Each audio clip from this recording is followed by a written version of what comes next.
welcome back. Now we start a new topic and the topic is individual supply and market supply. Basically जो है हम individual supply और market supply के बारे में बात करते हैं। तो देखिए, मैंने आपको कल ही बताया था कि इंडिविजुअल सप्लाई और मार्केट सप्लाई में डिफरेंस क्या होता है। इंडिविजुअल प्रोड्यूसर के बारे में अगर हम बात करें, this is called individual supply. अगर हम उसी मार्केट के अंदर एक टाइम पीरियड में वो जो गुड्स और सर्विसेज आप प्रोड्यूस करने वाले हैं उसकी अलग अलग प्रोड्यूसर्स की सप्लाई को ऐड कर दें तो वो मार्केट सप्लाई होगी। तो इसको हम एक टेबल और डायग्राम के थ्रू देखेंगे। हमने देखा था सप्लाई स्केड्यूल में जो है आप प्राइस और सप्लाई के बीच में रिलेशन देखते हैं। तो मान लीजिए यहाँ मैंने प्राइस लिखनी है और यहाँ पर जो है सप्लाई आएगी, ठीक है।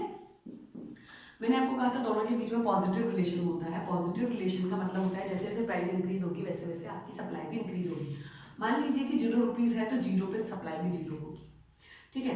अगर प्राइस 10 हो गई तो क्वांटिटीज धीरे धीरे इंक्रीज हो जाएगी। मान लीजिए 5 है, 20 प्राइस पर 10 हो जाएगी, 30 पर जो है मान लीजिए आप 15 हो जाएगा और फिर 40 पे जो है वो 20 हो जाएगा। तो दोनों ही में ही प्लस रिलेशनशिप देखने को मिल रहा है कि आपकी अगर प्राइस इंक्रीज हो रही है तो सप्लाई भी इंक्रीज हो रही है, ठीक है। इसका स्केड्यूल जब हम देखते हैं तो उसके साथ एक डायग्राम भी देखना पड़ता है। डायग्राम में आप देखेंगे कि ये इंडिविजुअल है, ये एक फर्म के बारे में बात की गई है। तो पर्टिकुलर जिस भी प्रोड्यूसर के बारे में आप बात कर रहे हो उसी का आपने कर्व बनाना है, ठीक है। तो यहाँ हमने लिख देना है, यहाँ आपकी सप्लाई आएगी, सॉरी यहाँ पे प्राइस आएगी और यहाँ आपकी सप्लाई भी आप लिख सकते हैं एंड क्वांटिटी सप्लाई आप लिख सकते हैं बिकॉज क्वांटिटी यहाँ पर पर्टिकुलर भी हम मेंशन कर सकते हैं, ठीक है। तो क्वांटिटी सप्लाई में यहाँ यूज करते हैं। अगर आप सप्लाई को देखेंगे तो हमने यहाँ जो है डिफरेंसेस दे दिए हैं। डिफरेंस सेम होना चाहिए, मैं आपको पहले भी बता चुकी हूँ, ठीक है। अगर हम इस डायग्राम को बनाएंगे तो 0 पे डॉट लगाना है, 10 और 5 पे डॉट लगाना है, इसके बाद 20 और 10 पे, फिर जो है 30 15 पे डॉट लगेगा और उसके बाद में है 40 20 पे, ठीक है। इस तरीके से आपका सप्लाई कर्व बनेगा पॉजिटिवली स्लोप्ड, ठीक है स्टूडेंट्स।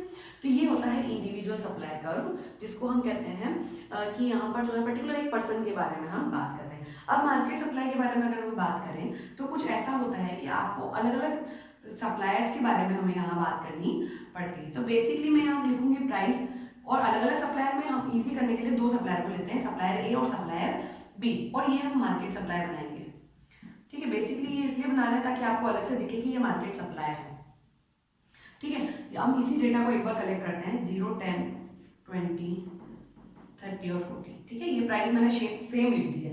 अब इंडिविजुअल सप्लाई है तो एक पर्सन की सप्लाई को हमने एज इट इज रख दिया है और दूसरे की हम सप्लाई को चेंज कर देंगे, ठीक है। मान लीजिए कि 0 पर बी को ये नहीं जमता तो वो जो है 0 पे 0 प्राइस रखेगा। साथ ही साथ जो है अब ये चेंज कर सकता है, हो सकता है ये 10 करे उसके ऊपर 20 30 और 40 कर दे, ठीक है। अब हमको मार्केट सप्लाई के बारे में बात करनी। तो मार्केट सप्लाई में आपके जितने भी गुड्स और सर्विसेज सेल करने वाले प्रोड्यूसर्स होते हैं उन सबका टोटल कर लेते हैं। हमने मार्केट में केवल 2 प्रोड्यूसर लिए, यहाँ पे एक्स्ट्रा भी हो सकते हैं। तो मार्केट सप्लाई जब हम निकालते हैं ये चीजें प्लस हो जाती है, यानी आपके जो प्रोड्यूसर्स हैं वो ऐड हो जाते हैं।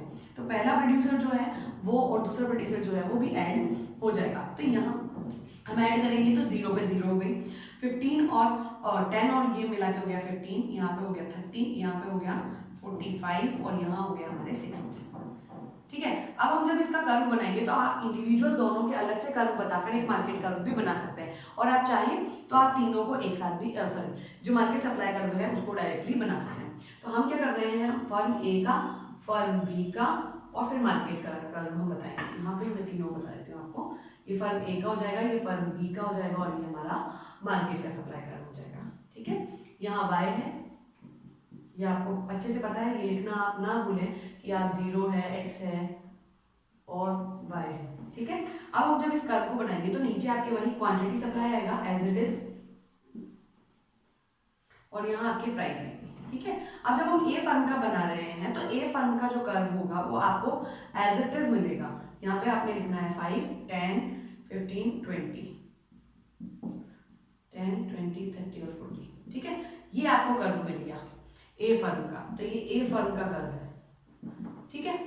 और अब बी फर्म का अगर आप बनाएंगे तो यहाँ हम चेंज हो जाएंगे हमारे डेटा, यहाँ 10 20, यहाँ पे आप डेटा चेंज करना चाहें कर सकते हैं, नहीं करना चाहें तो ना भी करें, जो एज इट इज है लिख के उसके बाद जब आप दूसरा स्केल बनाएंगे तो आपको जो स्केल है वो थोड़ा सा डाउन में मिलेगा।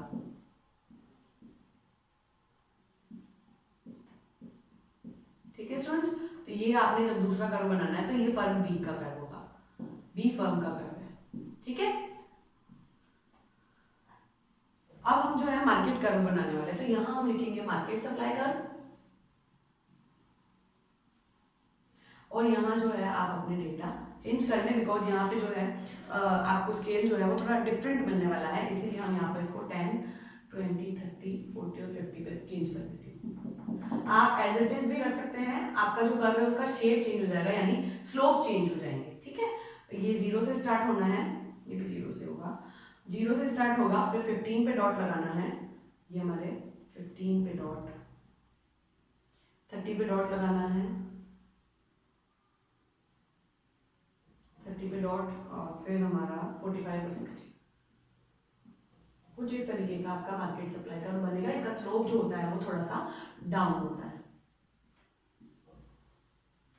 ठीक है, तो ये है हमारा इंडिविजुअल सप्लाई कर्व और मार्केट सप्लाई कर्व। आपको डायग्राम की प्रैक्टिस करना कंपलसरी है, इसको ना भूलें, ये बहुत जरूरी है। ठीक है, साथ ही साथ जो है हमने आज जो पढ़ा है उसको आप रिमाइंड कर ले। आज के जो डेटा है वो मैंने अपने मन से लिए हैं, आपकी बुक में अलग दिए हुए हैं तो आप वहाँ से भी पढ़ सकते हैं, कोई प्रॉब्लम नहीं है, बिकॉज पॉजिटिव रिलेशन का मतलब पॉजिटिव होता है, उसमें आपको डेटा का मेंशन नहीं भी करते हैं तो चलता है।